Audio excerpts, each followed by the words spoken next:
अस्सलामुअलैकुम, सत श्री अकाल, नमस्ते, आदाब। तो कैसे हैं मेरे भाइयों। अभी इस वीडियो में सऊदी अरब की लेटेस्ट अपडेट बताऊंगा, जो कि आपको इसमें स्कूल कब खुलेगा सऊदी अरब में। आप लोग सवाल करते हैं ना जबरदस्त, स्कूल कब खुलेगा सऊदी अरब में। और आपके साथ शेयर करूंगा, आपने नया वीजा लिया है, आपका वीजा लग चुका था, तो अभी आप सोच रहे हो कि भाई अपने एजेंट को बोल देते हैं कि हमें नहीं जाना है, हमें पैसा वापस कर दो, हमें काम नहीं कराना। इसके बारे में भी आपको शेयर करूंगा। और आपके साथ शेयर करूंगा, अगर आप सऊदी अरब से इंडिया जा रहे हो, इंडिया में मुंबई जा रहे हो, तो क्वारंटाइन के लेकर बहुत बड़ी खबर है, जो आपके 15 से 17,000 12,000 जेब ढीला करा सकता है। तो वीडियो आप पूरा देखना। सबसे पहले हम बात करते हैं स्कूल के बारे में। तो आप देख सकते हो सऊदी अरब की गवर्नमेंट ने जो ये ट्वीट करके बताया था ट्विटर पे, कि इस ट्वीट में ये बताया गया है कि शॉर्टकट में बताऊंगा आपको, कि जो स्कूल आपको मालूम है कि भी ऑनलाइन चल रहा था, सारा स्कूल मदरसा जो भी है ऑनलाइन चल रहा था, तो यहाँ पर इन्होंने बदल दिया है कि सऊदी अरब में स्कूल अगले 10 हफ्तों तक ऑनलाइन ही चलेंगे। अगले 10 हफ्ते तक स्कूल जो है सऊदी अरब में, जो स्कूल है, स्कूल बच्चों लोगों का स्कूल हो गया या बड़े लोगों का स्कूल हो गया, तो वो ऑनलाइन ही चलेंगे। ठीक है, बाकी अगले 10 हफ्ते के बाद जो फिर नया अपडेट आएगा, क्या आता नहीं आता, इसके बाद बताया जाएगा कि क्या होगा क्या नहीं होगा, खुलेगा नहीं खुलेगा। लेकिन जो स्कूल के टीचर हैं, जैसे जा रहे थे आ रहे थे, या फिर जिनकी पढ़ाई चालू थी पहले की तरह ऑनलाइन, उस तरीके से वो जारी रहेगा आगे चल करके। मतलब भाई जो ड्राइवर भाई हो उन लोगों के लिए बल्ले बल्ले है, लेकिन जो भाई अपनी अपनी गाड़ी लेकर के स्कूल में चलाते हो उन लोगों के लिए तो भाई दिक्कत की वाली बात है। एक तरह से मान लो ना यार, रमजान में ही खुलेगा ये बात है। अब यहाँ पे सोच लो कि अब 2.5 महीना ऐसे ही अब आगे बढ़ा दिया स्कूल को। अब आगे चल के देखो भाई खुलता है नहीं खुलता है, या फिर रमजान के बाद खुलता है। ठीक है, तो ये अपडेट थी स्कूल के हवाले से, कि आप लोग बहुत बार कमेंट करते जाओ भाई स्कूल के बारे में बताइए, स्कूल के बारे में आप नहीं बताते। तो अपडेट आएगी तो ही हम आपके साथ शेयर करेंगे, अपनी मर्जी से कैसे शेयर कर देंगे। अब बात कर लेते हैं मुंबई के क्वारंटाइन के बारे में। तो मुझे 4-5 लोगों ने कमेंट किया, उसके साथ साथ मैंने और भी कई सारे फेसबुक पे पोस्ट देखे जिसपे मेरे कमेंट में लिखा हुआ था कि जावेद भाई हम मुंबई आ गए हैं, जैसे कि हमारा पीसीआर टेस्ट वैलिड था, जबकि हम जद्दा से मुंबई आए हैं, तो यहाँ पर हमें क्वारंटाइन कर दिया गया। अच्छा भाई, क्वारंटाइन कर दिया गया मतलब कि सऊदी अरब से आप मुंबई जाते हो तो उनको क्वारंटाइन कर दिया जाता है पीसीआर टेस्ट वैलिड होने के साथ साथ में। तो मुंबई में जो है कानून लागू कर दिया गया क्वारंटाइन का, कि किसी भी गल्फ देश, किसी भी विदेश से आप जाते हो मुंबई के अंदर में, तो आपको कम से कम पीसीआर टेस्ट वैलिड है नहीं है उसको छोड़ो, पीसीआर टेस्ट वैलिड है आप जाते हो तो भी आपको 7 दिन का क्वारंटाइन कर दिया जाता है। जिनका नसीब अच्छा होगा उनको छोड़ दिया जाता है। ठीक है, इसके साथ साथ ये भी है कि अगर आप टेस्ट कराकर यहाँ से नहीं जाते तो आपका वहां पर टेस्ट होगा, 3800 3400 3500 3000 खर्चा होगा। लेकिन टेस्ट में पास भी हो जाते हो तो भी आपको 7 दिन का क्वारंटाइन कर दिया जाता है। तो 7 दिन का क्वारंटाइन आप सोच रहे हो चलो फ्री में होगा, रह लेंगे। मुंबई की जो गवर्नमेंट है ना भाई, मुंबई की जो सरकार है, वो अपने हिसाब से होटल सेलेक्ट करती है कि आपको कौन से होटल में जाना है। उस होटल का 1500 2000 एक दिन का है। ठीक है, खाना पीना रहना एक दिन का, एक आदमी का। तो आप जोड़ लो कि 7 दिन रहोगे, 14-15 हजार आपका लग जाएगा। तो मुंबई जाने वाले भाई सतर्क रहो। और मुंबई में भाई ये कंपलसरी कर दिया गया इन लोगों ने, कंपलसरी। दिल्ली में तो ये है कि जाएंगे तो 3400 रुपया लगता है टेस्ट का, क्वारंटाइन का। इसके बाद आप पास हो गए, आपको घर जाने देंगे, क्वारंटाइन नहीं करते। लेकिन मुंबई में ये निकल के आ रहा है भाई। ठीक है, यूपी वाले को तो कोई दिक्कत नहीं, जाओ सीधा, आओ सनम, जाओ सनम, कोई दिक्कत नहीं है।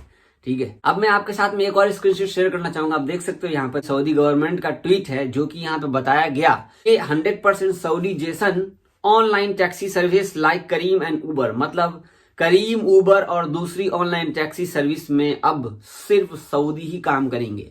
तो बहुत सारे भाई हमारे यहाँ पर टैक्सी चलाते हैं, अपने अपने टैक्सी लेकर के बैठे हुए हैं, उबर, करीम, ठीक है, उसमें गाड़ी चलाते हैं, जो कि ये ऑनलाइन थ्रू चलता है। आपको पता है कि तलबात वगैरह जो है, तलबिया वगैरह पहुंचाते हैं। तब जो टैक्सी वाला सिस्टम है, ऑनलाइन वाला सिस्टम है, तो यहाँ पर भी ऑनलाइन का सिस्टम में सऊदी जैसन कर दिया गया है। तो आप समझ सकते हो कि हमारे टैक्सी वाले भाइयों की क्या बुरी हालत होगी। तो आपसे मेरी एक रिक्वेस्ट है, अगर आप कहीं जाते आते हो तो भाई अपने आसपास में टैक्सी वैक्सी रहा करे तो उनको ले लिया करो, क्योंकि अब इनके पास में कोई काम ही नहीं बचा। मक्का में आपको पता है कि जो उम्रा करने जाते हैं उनको पहले से ट्रांसपोर्ट सेलेक्ट करना पड़ता है, बस से, जिससे भी जाना है पहले से ही करना पड़ता, कानून बना दिया गया है। पहले था लोग कि मक्का में आदमी उम्रा में लोग जाते थे तो टैक्सी वाले अच्छा खासा कमा लेते थे, लेकिन अब तो यहाँ पर वो भी जो भी ऑनलाइन में कमा रहे थे वो भी इनका हाथ से निकल गया है। तो भाई बड़े अफसोस की बात है, धीरे धीरे करके ये सभी सऊदी लोगों को काम दे देंगे। देख लो भाई, देख लो, आओ सऊदी में गाड़ी चलाओगे, हाउस ड्राइविंग का काम जैसे मैं कर रहा हूँ ये सही है एक तरह से मिला जुला के, लेकिन आने वाले दिनों में यार बहुत मुश्किल होने वाला है, क्या किया जाए। अब हम बात कर लेते हैं वीजा के बारे में जो आप लोगों ने नया लिया है। तो यहाँ पर सवाल ये है कि बहुत सारे भाइयों का सवाल, एक ही सवाल घूम घूम के आ रहा था, जावेद भाई हमने नया वीजा लिया और हम चाहते हैं एजेंट को बोल करके कि हमारा वीजा कैंसिल कर दो भाई, हमें नहीं जाना, हम यही काम करेंगे, हमें पैसा वापस दे दो। तो जैसा कि आपको पता होगा कि कोरोना के टाइम पे सऊदी गवर्नमेंट ने एक नोटिफिकेशन जारी किया था। वो ये था कि अगर आपने नया वीजा लिया है तो आपके कंपनी वाले या आपके कफील, अभी भी मेरे चैनल पे वीडियो होगी पुरानी, आई थिंक अप्रैल का होगा वो वीडियो, मार्च अप्रैल का, उसमें इन्होंने कहा था कि अगर आप सऊदी अरब आने चाहते हैं, इस टाइम पे आपने नया वीजा लिया है, काम करने का वीजा लिया है, कोई भी काम का, तो आप उसको कैंसिल कर सकते हैं। तो कैंसिल कौन कर सकता है? या तो सऊदी अरब से जिन्होंने वीजा जारी किया, कफिल ने जारी किया या कंपनी ने जारी किया, वो वीजा कैंसिल करा सकता है, ठीक है। या इस टाइम पे अगर आप इंडिया में हो, आप नहीं आना चाहते हो, तो आप भी वीजा कैंसिल कर सकते हो। तो उस टाइम में ये प्रोसेस हो रहा था और उस टाइम में अपने इंडिया में सब कुछ खुला हुआ था, वीजा का काम भी चालू था, ठीक है। काम चालू था मतलब कि जो डिपार्टमेंट है वीजा का वो चालू था, ठीक है। लेकिन इस टाइम पे अभी हमारे बहुत सारे भाई बोल रहे कि जावेद अभी कैंसिल नहीं हो सकता है। तो यहाँ पर अभी आप एजेंट से पूछोगे ना तो वो आपको बोलेगा कि भाई एम्बेसी बंद है तो वीजा कैसे कैंसिल होगा, राइट। जब आपको पता है कि नया वीजा इशू नहीं हो रहा है, नए लोग जो नहीं आ पा रहे, तो वीजा तो आपको पता है सारा काम धंधा बंद पड़ा हुआ है। सिर्फ दुबई वाले कुछ जगहों के लिए जहाँ के लिए ऑर्डर मिला हुआ है इंडिया से, वहाँ के लिए फ्लाइट चालू है, ठीक है, वहाँ के लिए वीजा का काम चालू है। लेकिन अपने इंडिया में अभी भी बंद है।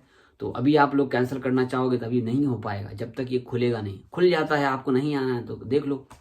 मैं तो यही बोलूंगा कि आने वाले दिनों में देख लो फ्लाइट खुलती है नहीं खुलती, नॉर्मल होता है या नहीं होता। अगर नॉर्मल हो जाता है सब कुछ पहले की तरह तो आ जाना, अगर नहीं मन है तो भाई कैंसिल करा लेना। लेकिन एक बात ये भी याद रखना, कैंसिल कराने के टाइम में आपके जो आपने 1 लाख रुपए खर्च किए हो सकता है उसमें से 20-30 कट जाए, 40 कट जाए, क्योंकि एजेंट से आपने काम कराया। बीच का वो अपना दिहाड़ी थोड़ी ना मारेगा, वो तो अपना काट ही लेगा, खा ही लेगा, ठीक है। तो ये थी सऊदी अरब के लेटेस्ट अपडेट। तो हमारे चैनल को सब्सक्राइब करें और इस वीडियो को शेयर करें। लास्ट में मैं आपसे बोलना चाहता हूं कि हमारे राजा भाई की अम्मी जी जो है बहुत बीमार है, उनके लिए आप सब प्लीज प्लीज प्लीज दुआ की गुजारिश है, आप लोग उनके लिए दुआ करें, वो बहुत बीमार हैं। तो रजा भाई ने स्पेशली मुझे मैसेज किया था, जावेद भाई ऐसी सी बात है तो आप लोग जो है प्लीज उनके लिए दुआ करें। मैंने ट्विटर पे भी शेयर किया था, तो प्लीज वो बीमार हैं, आप लोग दुआ करें। सिर्फ उनके लिए ही नहीं दुआ करें, जितने भी लोग बीमार है दुनिया में सभी के लिए दुआ करें, ठीक है। खास करके रजा भाई की अम्मी के लिए जरूर दुआ करें। बहुत शुक्रिया।